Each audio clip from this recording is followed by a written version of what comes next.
जय हिंद विद्यार्थी मित्रांनो, मी अक्षय सोनार चाणक्य फाउंडेशनमध्ये आपल्या सगळ्यांचं पुन्हा एकदा मनपूर्वक स्वागत करतो। प्रत्येक आठवड्याप्रमाणे या आठवड्यातसुद्धा मी आपल्यासाठी वीकली एडिटोरियल ॲनालिसिस घेऊन आलेलो आहो, जे 10 ते 15 ऑक्टोबर या दरम्यान झालेल्या न्यूजबद्दलची इन्फॉर्मेशन आपल्याला प्रोव्हाइड करतील।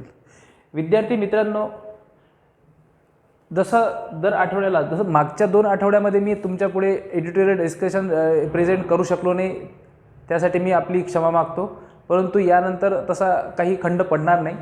तर विद्यार्थी मित्रांनो, आज जे मी टॉपिक आपल्यापुढे डिस्कस करणार आहोत, तर ते 4 इम्पॉर्टंट टॉपिक असे टॉपिक असणार आहेत जे अतिशय इम्पॉर्टंट आहे UPSCच्या आणि MPSCच्या दृष्टिकोनातून। तर पहिला टॉपिक राहणार आहे की स्वच्छ भारत अभियान यांच्या दरम्यान।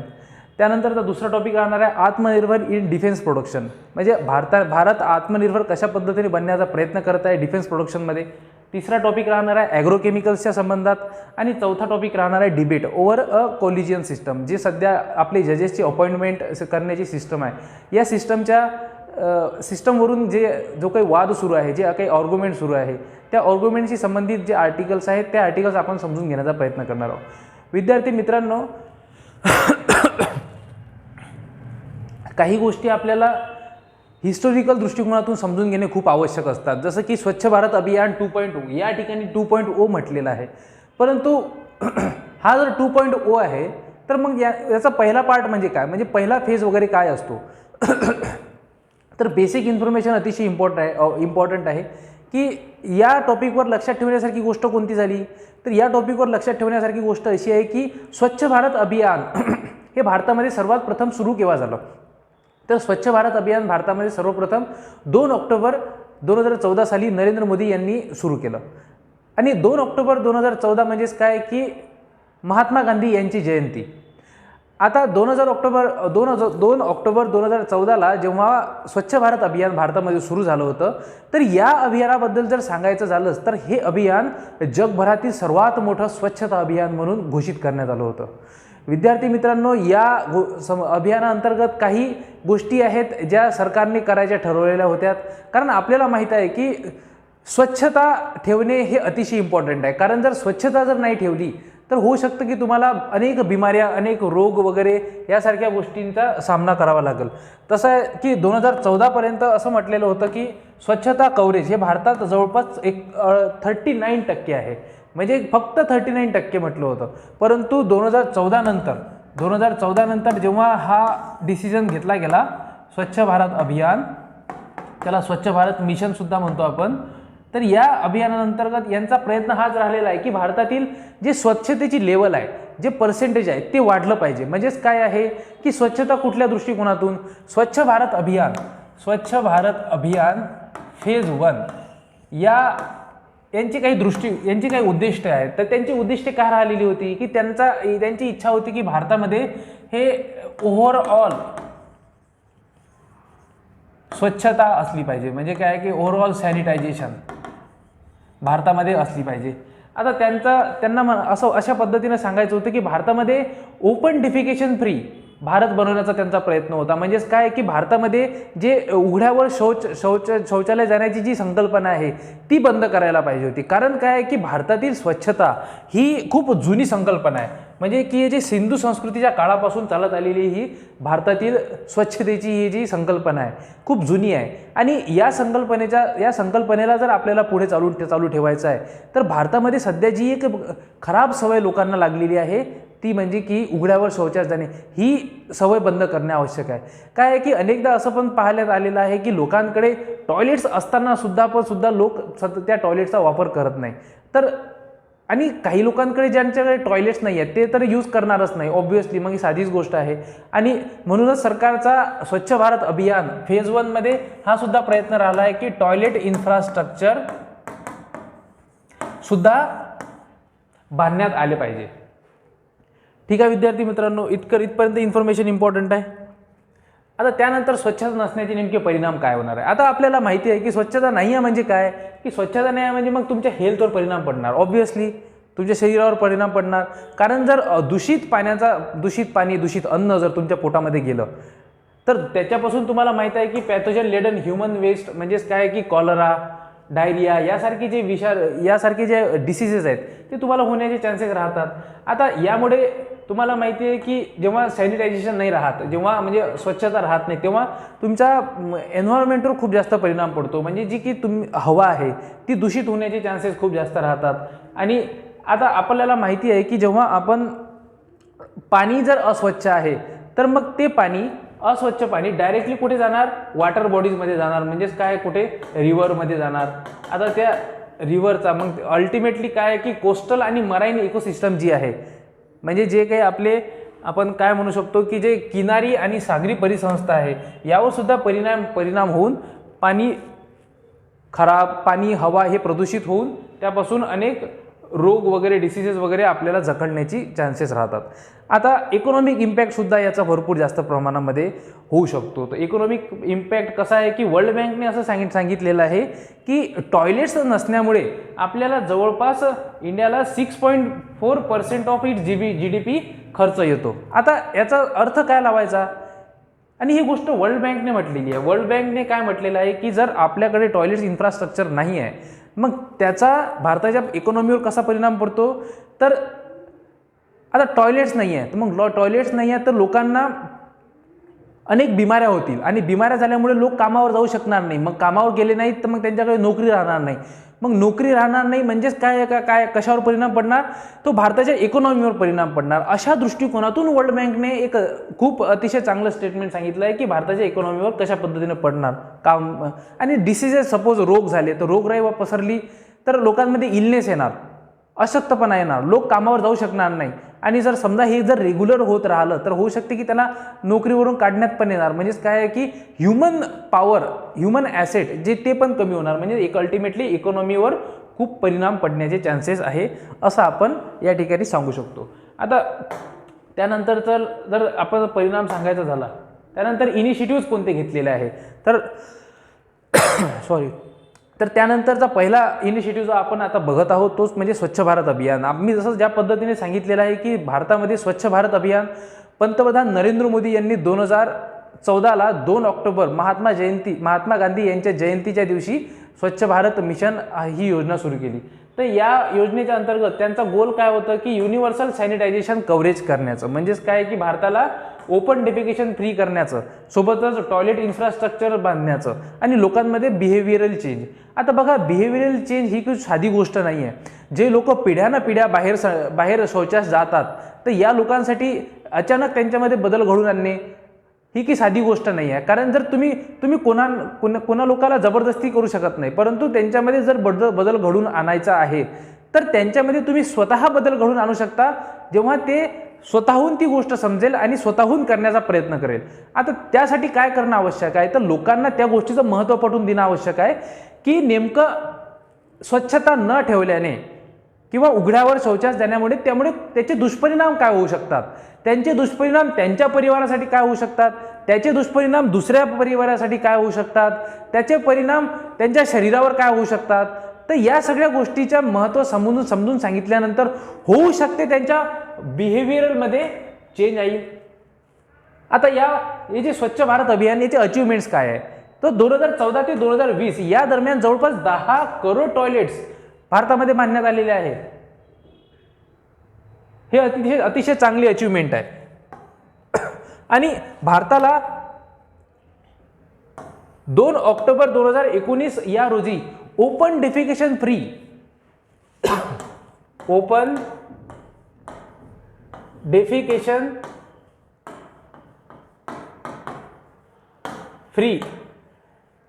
स्टेट और नेशन म्हणून घोषित करण्यात आला आहे.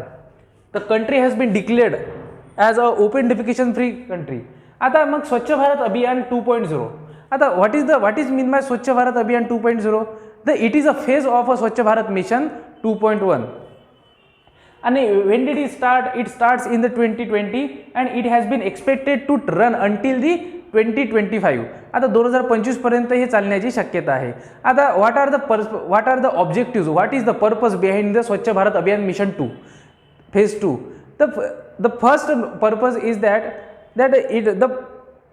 the very objective of the Swachh Bharat Mission 1 has to be continued.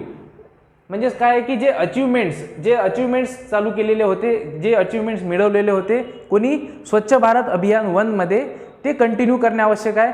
As well as the treatment of the solid and liquid waste management is the most important objective of the Swachh Bharat mission 2.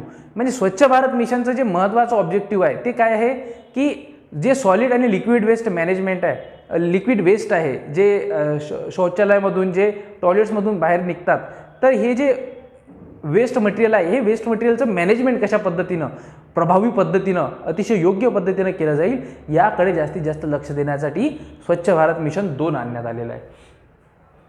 त्यानंतर आता बघा विद्यार्थी मित्रांनो, आणखी एक initiative म्हणजे light house initiative. या light house इनिशिएटिव्हची सुरुवात कोणी केलेली होती? Ministry of drinking water and sanitisation.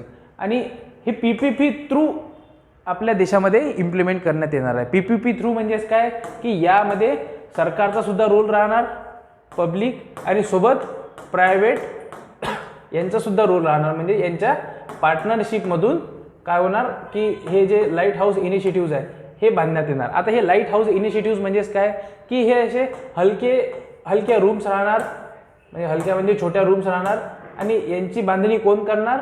Public private partnership यांच्या माध्यमातून यांची. आणि या ठिकाणी काय होणार की to effectively implement the solid and liquid waste management structures by employing a particularly and consultative approach through mobilization of village communities, corporate district and block district and gram panchayat officers.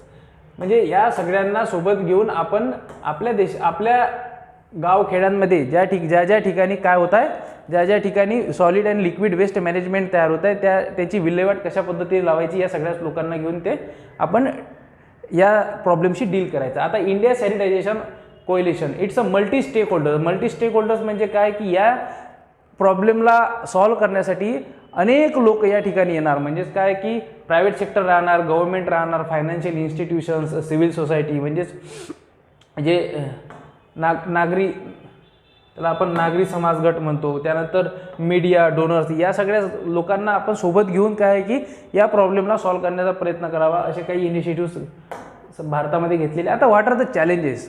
पहिल्यांदा तर बघा चॅलेंजमध्ये काय लिहायचं तर नेमकं आपण असं म्हणायचं की आता आपण जसं सांगितलेलं आहे की 2 ऑक्टोबर 2019ला आपल्या देशामध्ये ओपन डेफिकेशन फ्री घोषित करण्यात आलेलं आहे. परंतु हे जे चॅलेंज काय राहणार आहे की जे भेटलेलं स्टेटस आहे हे मेंटेन करणं आवश्यक आहे. कारण एकदा स्टेटस भेटल्यानंतर अधिकाऱ्यांमध्ये एक काय होतं, एक लथार्जीनेस येतो, एक खूप आळशीपणा येतो की मग आता काही करायची आवश्यकता नाही. करण्याची आवश्यकता का बरं नाही आहे? कारण त्यांना माहिती आहे की आपल्याला ओपन डेफिकेशन फ्री की काय म्हणू शकतो आपण त्याला, मराठीमध्ये काय म्हटलं जाते की हागणदारी मुक्त गाव.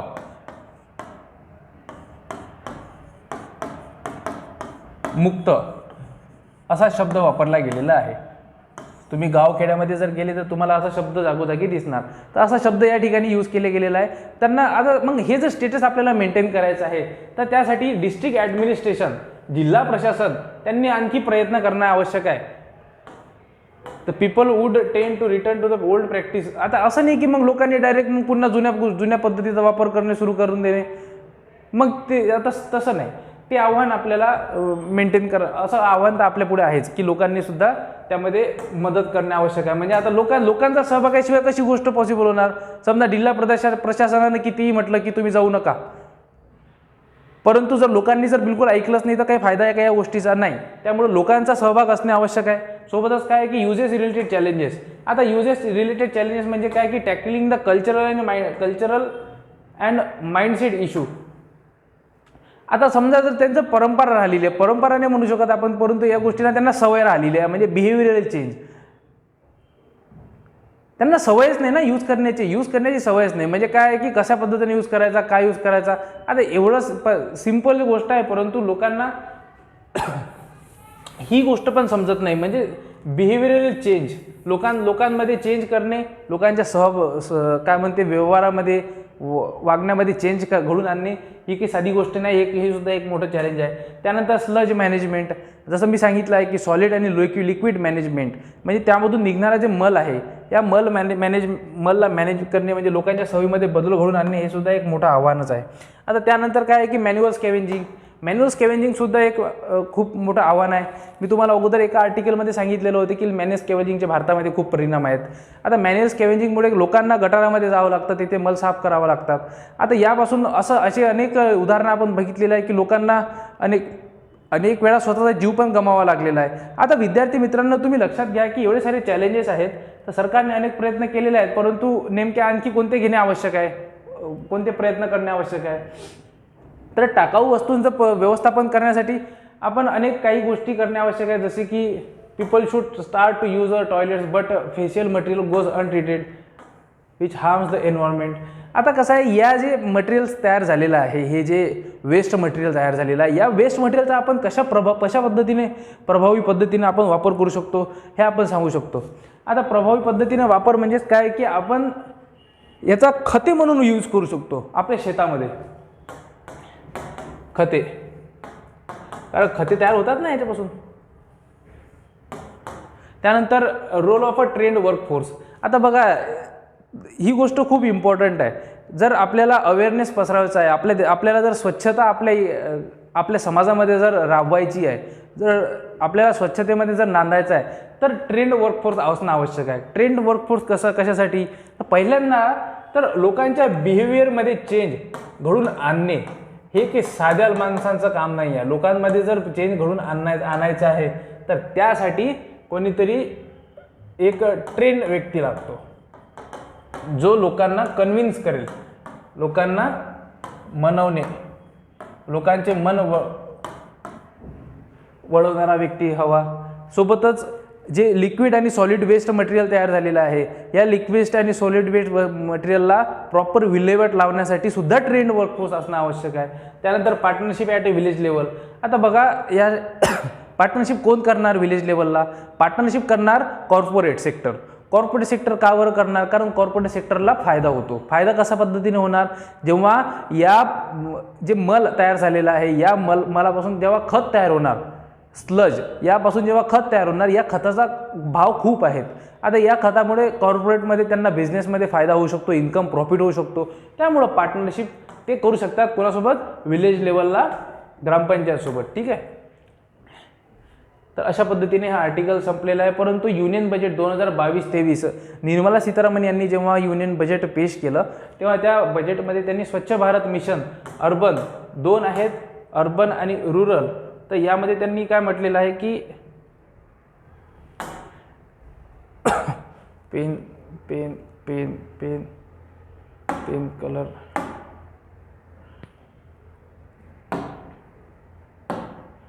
तर त्यांनी असं म्हटलेलं आहे की 2021-22ला 2000 करोड त्यामध्ये खर्च केलेला होता. आता त्यामध्ये खर्च आणखी वाढवलेला आहे स्वच्छ भारत अभियानामध्ये. तर 15% इन्क्रीज इन द सॅनिटायझेशन असं या ठिकाणी म्हटलेलं आहे.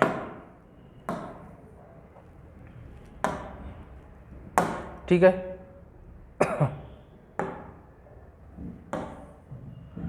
हां, तर त्यानंतरचा आर्टिकल आहे आपला की आत्मनिर्भर भारत इन डिफेन्स प्रोडक्शन. आता डिफेन्समध्ये आत्मनिर्भर कशा पद्धतीने, हा कन्सेप्ट आला कुठून? नेमका आत्मनिर्भर हा कन्सेप्ट आला कुठून? आत्मनिर्भर हा कन्सेप्ट आलेला आहे लॉकडाऊनपासून. कारण लॉकडाऊनची परिस्थिती जर आपण विचारात घेतली, तर लॉकडाऊनमध्ये आपल्याला माहिती आहे परिस्थिती कशी निर्माण झाली होती की आपल्या देशामध्ये, आता जशा पद्धतीनं आपण सांगितले की आपल्या देशाची मोस्टली इकॉनॉमी कशावर अवलंबून आहे? आपल्या देशाची मोस्टली इकॉनॉमी अवलंबून आहे इम्पोर्ट बिझनेसवरून. परंतु लॉकडाऊनच्या काळामध्ये इम्पोर्टचा बिझनेस खूप बंद झाला होता. मग बंद झाला असल्यामुळे मग आपल्याला आपल्या जर गरजा भागवायच्या आहे, तर आपल्याला कोणावर अवलंबून असून चालणार नाही. त्यामुळं आपल्या गरजा आपल्याला स्वतःहून भागवणे गरजेचं आहे. आणि याच संकल्पनेतून काय झाला होता की आत्मनिर्भर भारत ही संकल्पना उदयास आली होती. आत्मनिर्भर भारत या कॅम्पेनच्या अंतर्गत देशाच्या प्राईम मिनिस्टर यांनी जवळपास 20 लाख करोड इतके रुपये आपल्या अर्थव्यवस्थेमध्ये इन्क्लूड केलेले होते, इन्फ्यूज केलेले होते. ठीक आहे. आता यामार्फत त्यांचे काही उद्दिष्ट होते, काही पिलर्स त्यांनी आखून दिलेले होते. की पिलर्स म्हणजे काय, की त्यांनी आपल्या देशाच्या इकॉनॉमीमध्ये काही चेंजेस घडून आणण्यासाठी त्यांनी हे पैसे दिलेले होते. आपल्या देशाच्या इन्फ्रास्ट्रक्चरमध्ये चेंजेस घडून आणण्यासाठी काही पैसे दिले होते. आपल्या देशाच्या सिस्टममध्ये चेंजेस घडून आणण्यासाठी त्यांनी काही पैसे दिले होते. आपल्या देशाच्या डेमोग्राफीमध्ये चेंजेस घडून आणण्यासाठी त्यांनी पैसे दिले होते. आपल्या देशाची जी डिमांड करण्याची जी पद्धत आहे ती पद्धत चेंज करण्यासाठी त्यांनी हे पैसे दिलेले होते. तर अशा पद्धतीने त्यांनी जवळपास 20 लाख करोड इतकं पॅकेज आपल्या देशामध्ये इन्क्लूड केलं होतं. आता डिफेन्स सेक्टरमध्ये सुद्धा आपण मग अशा पद्धतीनं आपण आत्मनिर्भर असलं पाहिजे, हा सुद्धा एक मुद्दा खूप जास्त दिवसापासून चर्चेचा विषय ठरलेला आहे. तर त्याच दृष्टिकोनातून कोणती गोष्ट म्हटलेली आहे की कसं आहे, डिफेन्स सेक्टरमध्ये हा एक खूप मोठा सेक्टर आहे, असा सेक्टर आहे ज्यामध्ये भारताची गव्हर्नमेंट खूप मोठा पैसा इन्व्हेस्ट करते. तर defence sector is the most important sector in which the Indian government invest the most. आता मग आपल्याला जर आत्मनिर्भर बनायचं आहे, बिकॉज द डिफेन्स सेक्टर असा सेक्टर आहे की most of the money invested by the Indian government in the import is in the field of defence. म्हणजे डिफेन्सशी रिलेटेड जे फील्ड आहे या फील्डमध्ये सर्वात जास्त पैसा भारताने यूज केलेला आहे. आता जर मग आपल्याला जर आपल्या देशातील इम्पोर्ट कमी केलं आपण, तर होऊ शकते की आपण आत्मनिर्भर होऊ डिफेन्स प्रोडक्शनमध्ये. म्हणजे आपण काय की आपल्या भारताच्या डिफेन्स सेक्टरचं काय करण्याची त्यांची इच्छा आहे, स्वदेशीकरण करण्याची इच्छा आहे. आता international Stockholm international peace research institute म्हणजे सिप्री इंडिया यांच्यानुसार काय म्हटलेलं आहे, त्यांनी काय म्हटलं आहे की इंडिया हा जेवढे की देश आहे म्हणजे इंडो पॅसिफिक नेशन्स म्हणजे 12 देश आहेत, या देशांमध्ये भारताचा 4था क्रमांक लागतो. कशामध्ये? शस्त्र उत्पादन करण्यामध्ये. ठीक आहे. आता Bharat is the second largest importer of arm, हे आपल्याला माहिती आहे. हाय इम्पोर्ट बिल आहे ते पण माहिती आहे, कारण आपण इम्पोर्ट खूप जास्त प्रमाणात करतो ना. आता मग आपला what is the Indianization of defence. Indianization of म्हणजे काय की आपण देशाचं स्वदेशीकरण कसं करतो. स्वदेशीकरण कशाचं? डिफेन्स सेक्टरचं, संरक्षणाचं. म्हणजेच काय आहे की आपल्याला आपल्या देशातील जे शस्त्र वगैरे आहे यासाठी दुसऱ्या देशावर अवलंबून असण्याची गरज नसली पाहिजे. म्हणजेच काय की जे काही प्रोडक्शन होणार ते आपल्या देशामध्येच असलं पाहिजे, असं याबद्दल त्यांनी या ठिकाणी म्हटलेलं आहे. ठीक आहे. आता मग हे जे तयार होणार आपल्या देशामध्ये जे शस्त्र वगैरे तयार होणार डिफेन्स रिलेटेड आर्म्स इक्विपमेंट तयार होणार, तर यामध्ये मुख्य भूमिका कोणाची राहणार? यामध्ये मुख्य भूमिका आहे DRDO, defence research development organisation आणि डिफेन्स पब्लिक सेक्टर अंडरटेकिंग्स. हे अतिशय महत्त्वाचा रोल प्ले करणार, the major front runner in the Atmanirbhar Bharat. Okay. आता त्यानंतर बघा 1983 साली आपल्याला माहिती आहे की भारताचे माजी राष्ट्रपती APJ अब्दुल कलाम, ज्यांना आपण मिसाईल मॅन म्हणून संबोधतो, तर त्यांनी integrated guided missile development programme launch केला होता. आणि या मिसाईल प्रोग्रामच्या अंतर्गत आता हे पूर्णपणे इंडिजिनियस होतं. इंडिजिनियस म्हणजे काय की पूर्णपणे भारतीय संकल्पनेतून, त्याला आपण काय म्हणतो, पूर्ण स्वदेशीकरण असलेला हा एक प्रोग्राम होता, जो भारताचे माजी राष्ट्रपती APJ अब्दुल कलाम यांच्या संकल्पनेतून आलेला होता. आणि त्यांनी 5 मिसाईल सिस्टम्स डेव्हलप केलेले होते. पहिला होता पृथ्वी, दुसरा आकाश, तिसरा त्रिशूल, चौथा नाग आणि 5वा अग्नी. त्याला आपण पटना सुद्धा म्हणू शकतो. पटना लक्षात ठेवण्यासाठी पटना लक्षात ठेवा. आता what is the India's recent indigenous moves in defence sector. आता मग सध्या भारताने काही निर्णय घेतलेले आहे कशामध्ये? भारताच्या डिफेन्स सेक्टरला स्वदेशीकरणामध्ये. आता डिफेन्स इंडिया स्टार्टअप चॅलेंज. आता नेमकं काय आहे की जे काही MSMEs आहेत भारतामध्ये, त्या MSME सेक्टरला सुद्धा आपण ह्या ज्या डिफेन्स प्रोडक्शनमध्ये इन्क्लूड केलं गेलं पाहिजे. आता डिफेन्स जे कॉरिडॉर्स वगैरे बांधत आहेत, तर या कॉरिडॉरमध्ये जे काही कॉरिडॉर जे UP त्यानंतर तामिळनाडूमध्ये जे 2 कॉरिडॉर आपल्या देशामध्ये बांधले जात आहेत, या कॉरिडॉरमध्ये नेमकं जे प्रोडक्शन होणार, या प्रोडक्शनमध्ये सगळ्यात जास्त जे रोल राहणार तो यांचाच राहणार, MSME सेक्टर. तर भारताने सुद्धा त्यासाठी काही प्रयत्न केलेले आहेत.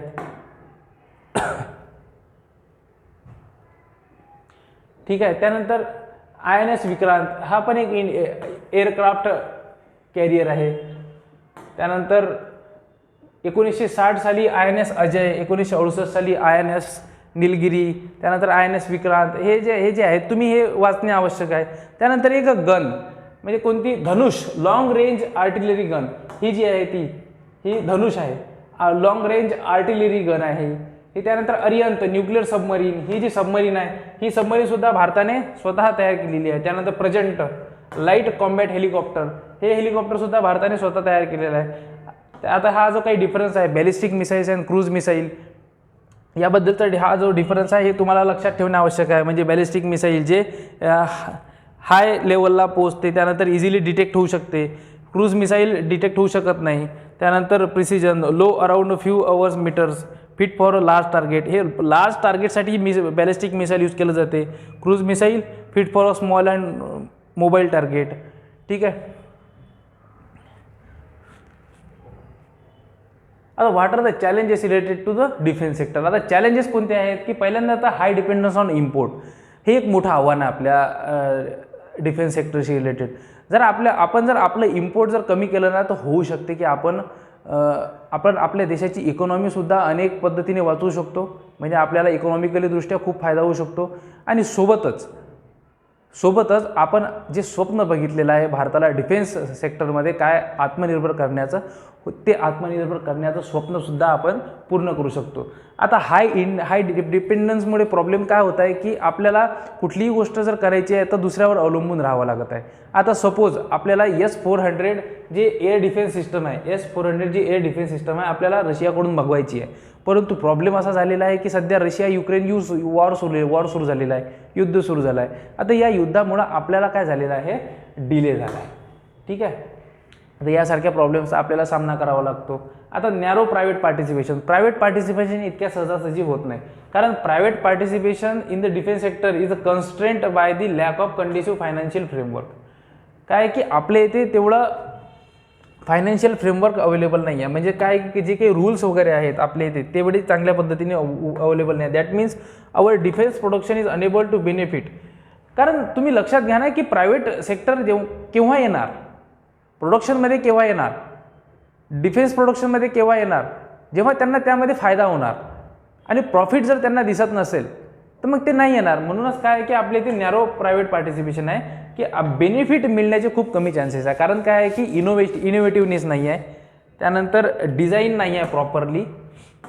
आता लॅक ऑफ क्रिटिकल टेक्नॉलॉजी नाही आहे.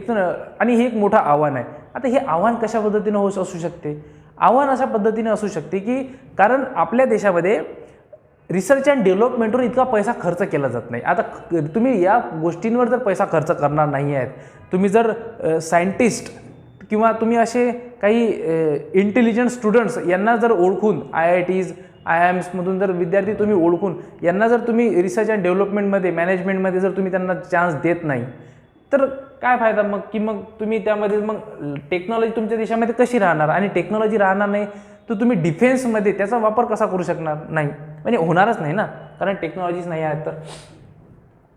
तर अशा पद्धतीने हे एक what should be the way forward. आता मग तेच ना, मग की आता प्रायव्हेट सेक्टर नाही आहे ना, तर मग प्रायव्हेट सेक्टरचा स्वदेशीकरणामध्ये कशा पद्धतीने वापर होईल याकडे आपलं लक्ष असलं पाहिजे. त्यानंतर डिफेन्स इंडस्ट्रीयल कॉरिडॉर म्हणजेच काय की अशा पद्धतीनं 2 कॉरिडॉर आपल्या देशामध्ये स्थापन करण्यात आलेले आहे. एक उत्तर प्रदेश आणि एक आहे तामिळनाडूमध्ये. की त्या डिफेन्स इंडस्ट्रीयल कॉरिडॉरमध्ये जे MSME सेक्टर्स आहेत आणि जे पब्लिक सेक्टर अंडरटेकिंग्स आहे आपल्या देशाची, तर यांची जी पोटेन्शियल आहे प्रोडक्शन करण्याची ती वाढवण्याचा प्रयत्न आहे. MSME सेक्टर आणि PSUs, डिफेन्स रिलेटेड PSUs, हे डिफेन्स मॅन्युफॅक्चरिंग सेक्टरमध्ये यांचा जास्तीत जास्त वापर करून घेण्याची. कारण MSME सेक्टरमध्ये खूप एनर्जी आहे, खूप पोटेन्शियल आहे आणि त्यांची पोटेन्शियल आपण डिफेन्स सेक्टरमध्ये कशा पद्धतीने यूज केली पाहिजे यासाठी डिफेन्स इंडस्ट्रीयल प्रोडक्शन आपल्या देशामध्ये इस्टॅब्लिश केलं गेलेलं आहे. आता government initiative to establish a defence industrial corridors in UP is welcome state, म्हणजे अतिशय चांगला एक निर्णय आहे. आता tapping the world's defence market, जर आपल्याला जर जगातील डिफेन्स रिलेटेड मार्केट जर कॅप्चर करायचं आहे तर त्यासाठी आपल्या इथे अद्ययावत जे अस्त्र आहे शस्त्र आहे, हे शस्त्र तयार करणं आवश्यक आहे. The equipment should be the genuine. त्यांची क्वालिटी इक्विपमेंट्स आपल्या देशामध्ये तयार करणं आवश्यक आहे. आपल्या देशाचं प्रोडक्शन वाढवणं आवश्यक आहे.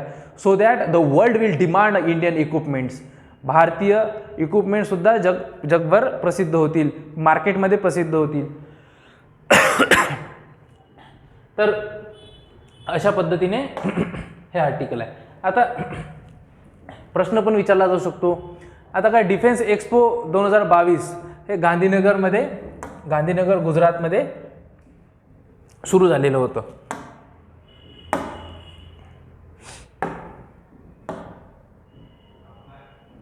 हे बिपिन रावत हे त्या एक्सपोमध्ये. ठीक आहे. त्यानंतर कृषी रसायने. आता आपल्याला माहीत आहे की ॲग्रिकल्चर अतिशय इम्पॉर्टंट टॉपिक आहे. ॲग्रिकल्चरवर नेहमी प्रश्न राहतो आणि ॲग्रिकल्चर आपल्या देशामध्ये जीवन जगण्यासाठी किती आवश्यक आहे हे मी वेगळ्याच सांगण्याची आवश्यकता नाही आहे.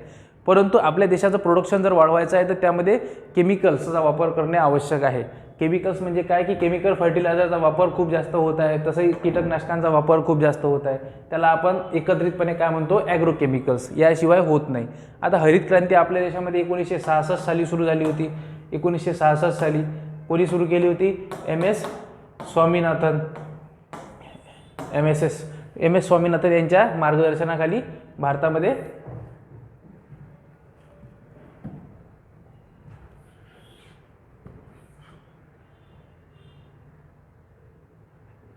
स्वामीनाथन यांच्या मार्गदर्शनाखाली भारतामध्ये हरित क्रांती सुरू झाली होती.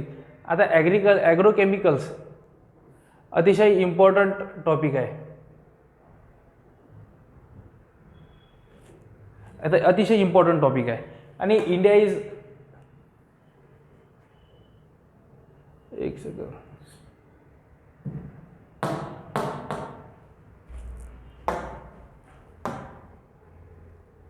हां आणि India is now one of the leading producer of agrochemicals in the world. ठीक आहे.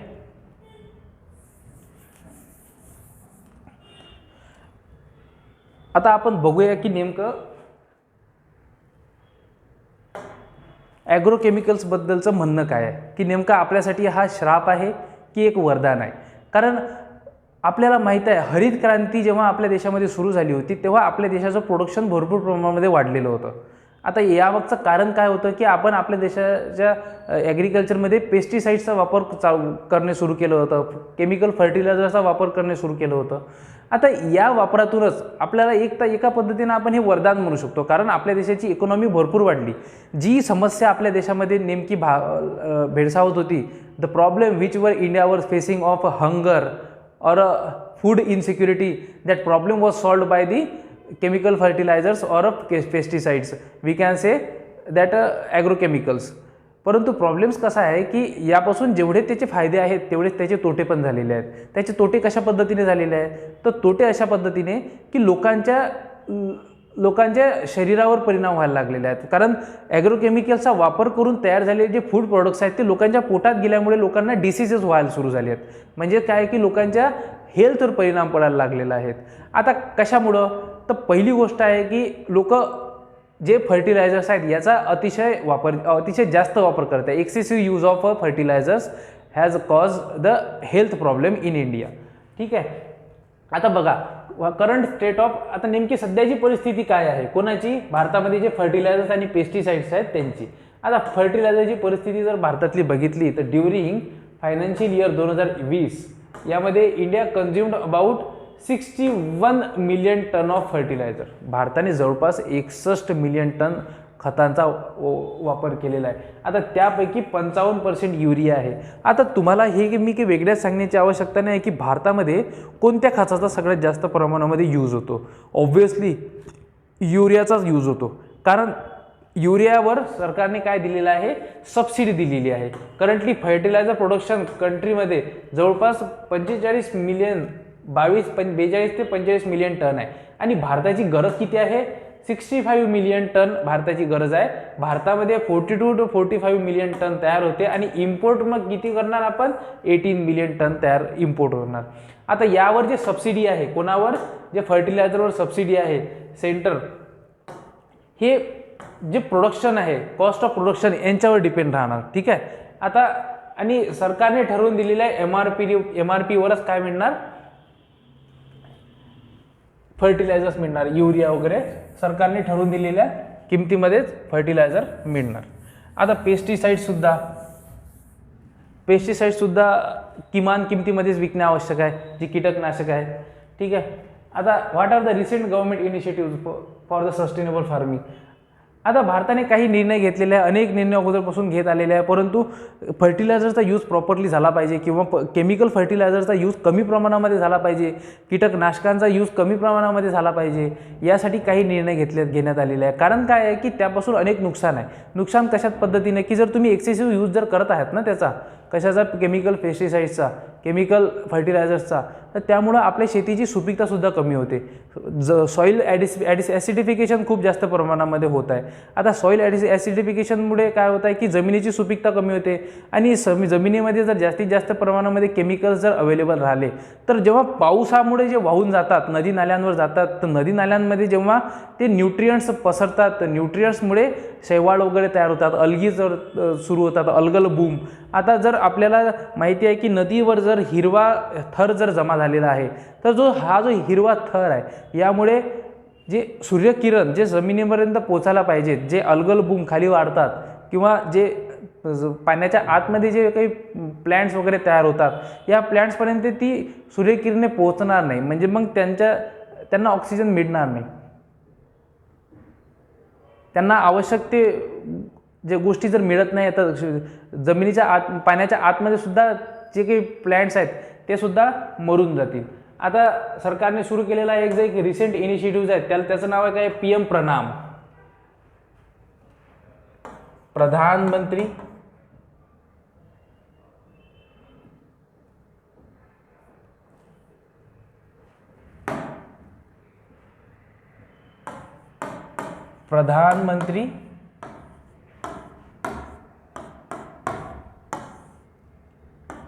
प्रणाम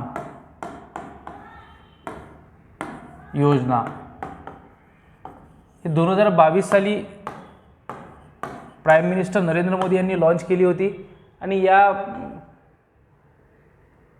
स्कीमचा यूज म्हणजे पर्पज काय आहे, to reduce the use of chemical fertilisers and pesticides.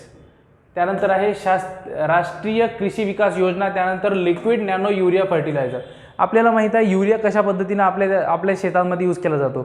Urea हा साखरेच्या दाण्यासारखा असा बारीक असतो, व्हाईटसर असतो आणि हा डायरेक्ट मातीवर फेकला जातो.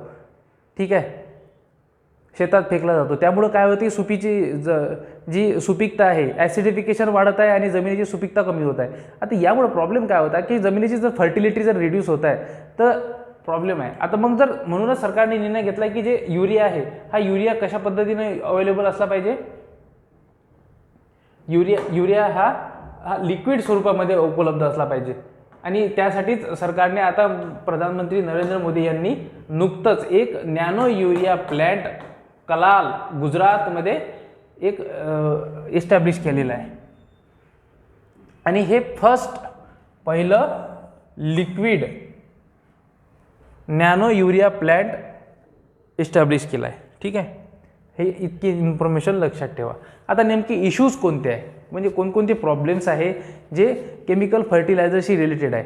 पहिला आता हा आहे की inappropriate use of a fertiliser. Properly use होत नाही. का बरं यूज होत नसेल? सबसिडी युरियावर अतिशय चांगल्या पद्धतीने अवेलेबल आहे. युरिया आपल्या देशामध्ये खूप इझिली अवेलेबल आहे. त्याचा वापर का बरं होत नाही? कारण काय आहे की लोकांमध्ये अवेअरनेस नाही आहे. लोकांना वाटत आहे की जर स्वस्तामध्ये मिळत आहे तर मग जितक्या जास्त प्रमाणामध्ये आपण युरिया टाकणार तितक्या जास्त प्रमाणामध्ये फळ किंवा आपल्याला पीक चांगल्या पद्धतीने होणार. पण गोष्ट तशी नाही आहे. युरियाचा वापर जेवढा आवश्यक त्या प्रमाणात केला तरच त्यांना चांगल्या पद्धतीने पीक होणार. आणि हाच नेमका आव्हान आपल्या देशामध्ये खूप जास्त प्रमाणामध्ये फेस होत आहे की जवळपास जेवढा आपण यूज करतो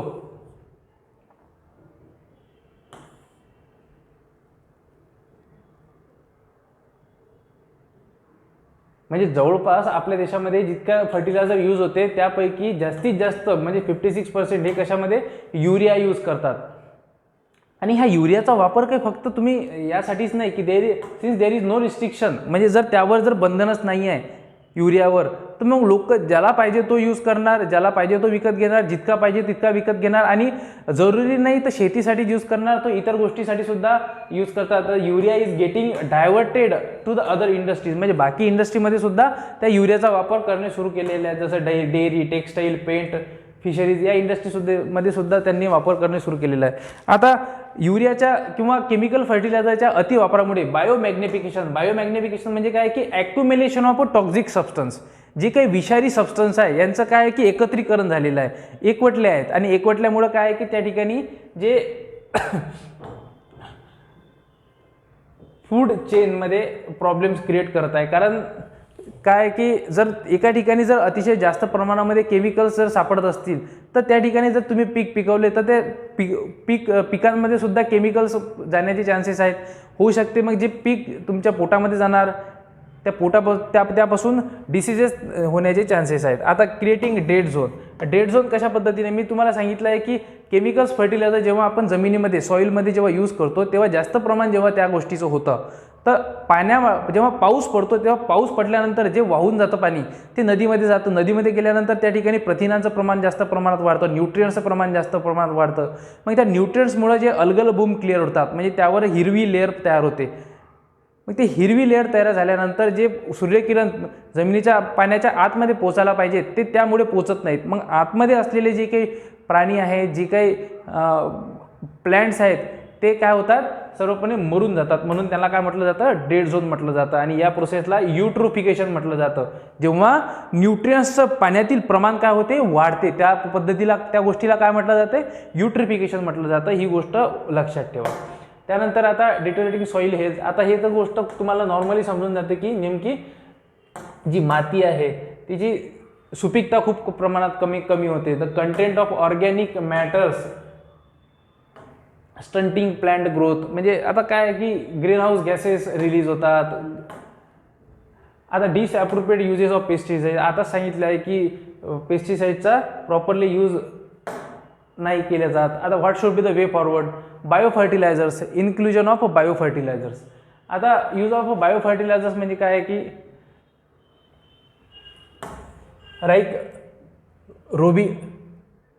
rhizobium should be the promoted as the cost effective, eco friendly आहे, म्हणजे ते काही प्रॉब्लेम क्रिएट करू शकणार नाही. They are required to bulk, can be generated at the farm it self.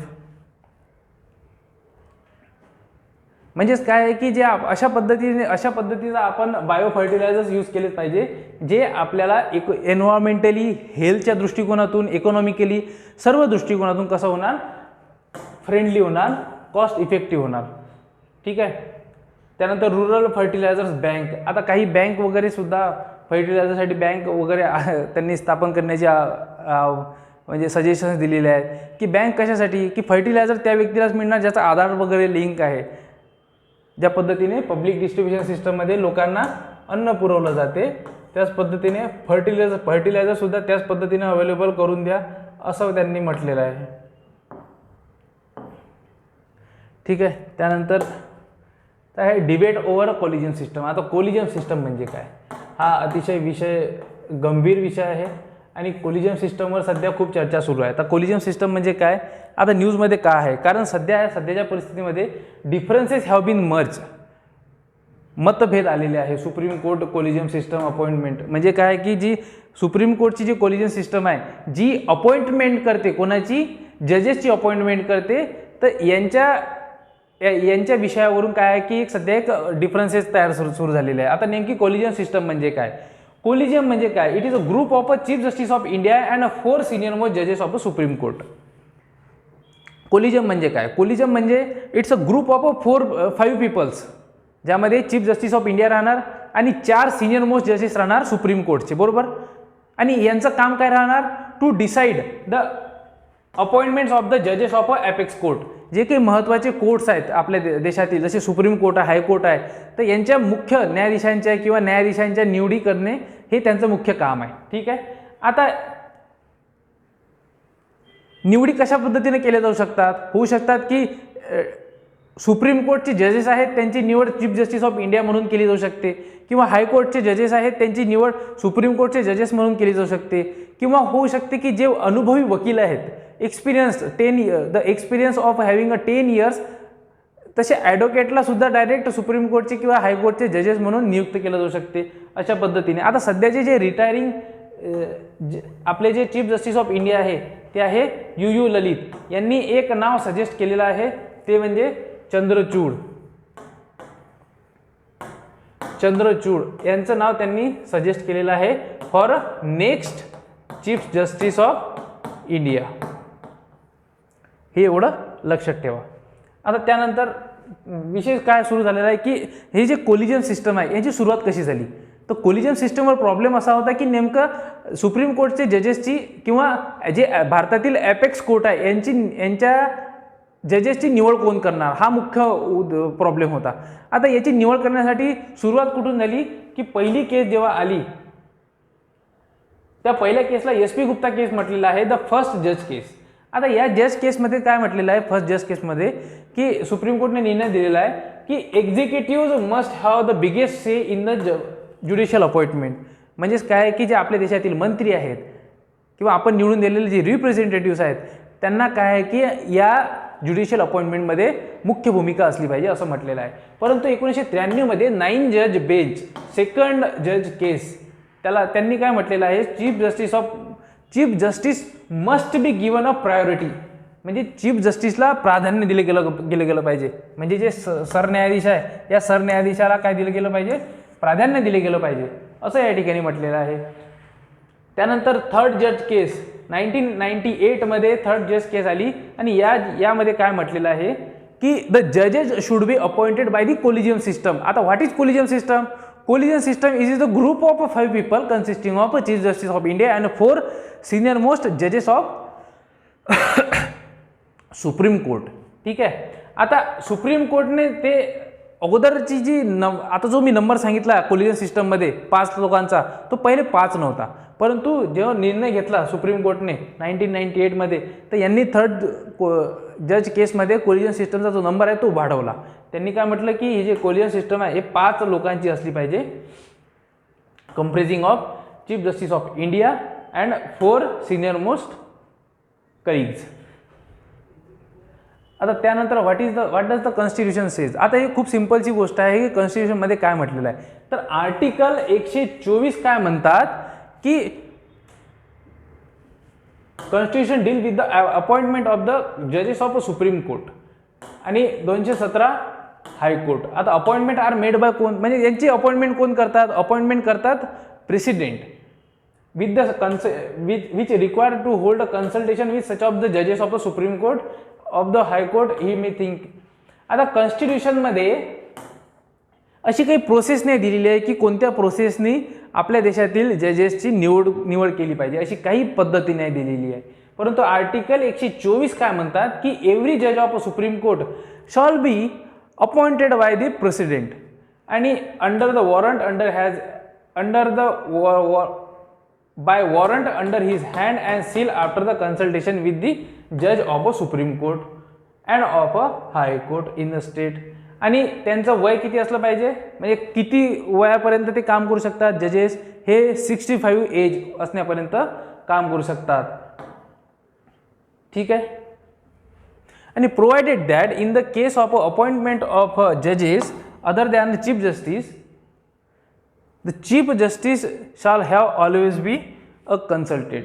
म्हणजे जर चीफ जस्टिस ऑफ इंडियाची जर निवड करत नाही आहे आणि दुसऱ्या जजेसची जर निवड करत आहे, तर तशा परिस्थितीमध्ये चीफ जस्टिस ऑफ इंडिया यांच्यासोबत कन्सल्ट करणे बिलकुल गरजेचं आहे, त्यांच्याशी बातचीत करणे आवश्यकच आहे. ते त्यांचा काहीतरी म्हणणं बिलकुल लक्षात घेतलेच गेलं पाहिजे असं आर्टिकल 124 मध्ये म्हटलेलं आहे.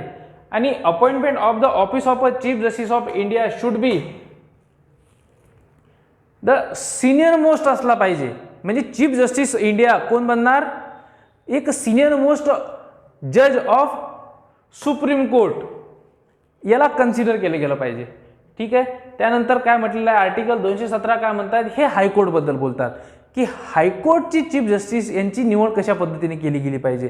यांची निवड गव्हर्नर करतात आणि हे सुद्धा जवळपास इथे 65 म्हटलेलं आहे आणि हायकोर्टचे जज हे जवळपास 62 वयाच्या 62व्या वर्षापर्यंत काम करतात. कोण? हायकोर्टवाले. आणि 65 हे सुप्रीम कोर्टसाठी. लक्षात ठेवा. ठीक आहे. आता क्रिटिसिझम काय केलेलं आहे की भारतातील कोलिजन सिस्टमवर क्रिटिसिझम कशा पद्धतीने आहे की त्यांचं म्हणणं आहे की अपॉइंटमेंट आणि ट्रान्सफर हे जे आहे जजेस of high court has been debated for a long sometime blame tussle between the judiciary and the executive and the slow pace of a judicial appointment.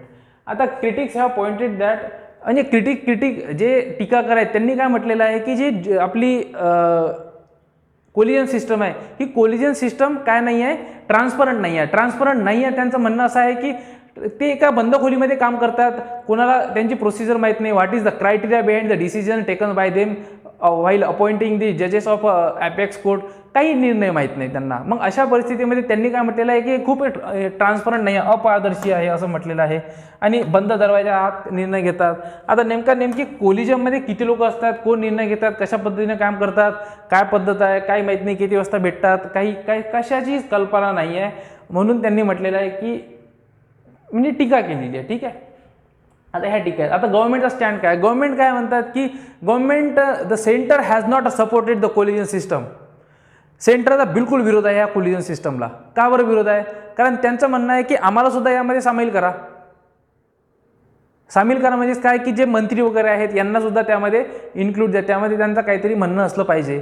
जसं पहिल्या जज केसमध्ये म्हटलेलं होतं की executive must be included in to the collegium judiciary appointment.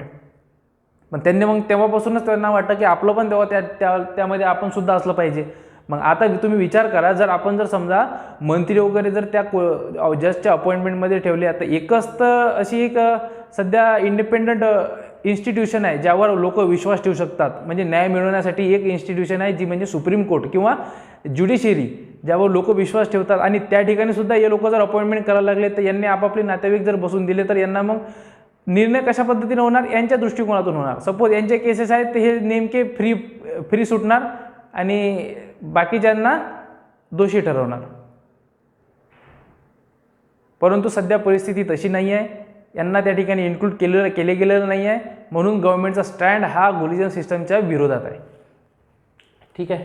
आता त्यांनी प्रयत्न पण केला होता. काय केला होता की 2014ला त्यांनी national judicial appointment commission act हा पास केला होता. एनडीए गव्हर्नमेंट जेव्हा नरेंद्र मोदी गव्हर्नमेंट आली यांनी हा ॲक्ट पास केला होता. यांनी प्रयत्न केला होता की आपले मंत्रीसुद्धा त्या कमिटीमध्ये असले पाहिजे जी कमिटी जजेसची अपॉइंटमेंट करते. परंतु सुप्रीम कोर्टने यांचा ॲक्ट धुडकावून लावला.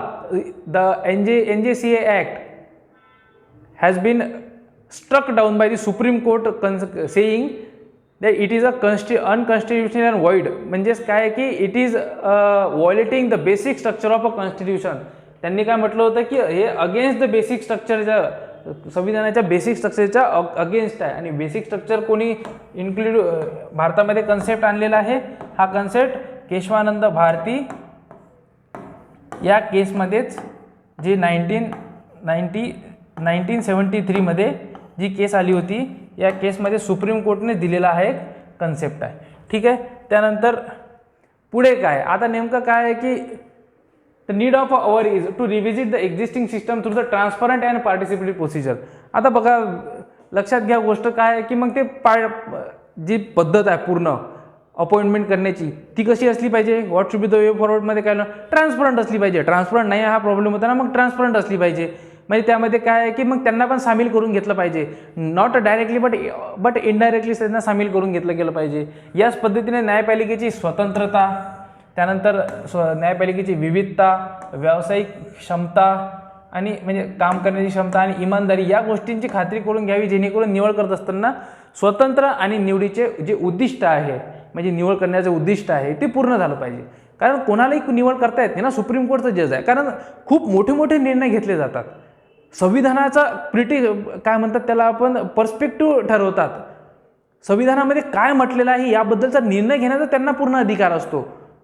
संविधानामध्ये काय लिहिलेलं आहे, जरी संविधानात जे लिहिलं आहे जे लोकांना डायरेक्ट समजणार नाही, परंतु जजेसची जो दृष्टिकोन आहे तो वेगळा राहतो. ती चारही दृष्टिकोनातून 360 डिग्री पर्स्पेक्टिव्हने विचार करून निर्णय घेतात. त्यामुळे त्या ठिकाणी कोण असलं पाहिजे, एक कॉम्पिटंट व्यक्ती असणं आवश्यक आहे. मग त्यासाठी कुठल्याही लेवलला सुप्रीम कोर्ट जाऊ शकते. म्हणूनच त्यांनी कॉलेजियम सिस्टम आणलेली आहे भारतामध्ये, जी सध्या खूप चांगल्या पद्धतीने काम करत आहे. तर विद्यार्थी मित्रांनो, अशा पद्धतीने मी आपल्या पुढे 4 आर्टिकल्स समजून सांगण्याचा प्रयत्न केलेला आहे. I hope so you understood. आवडलं असेल तर कमेंट करा, सबस्क्राईब करा. Thank you very much.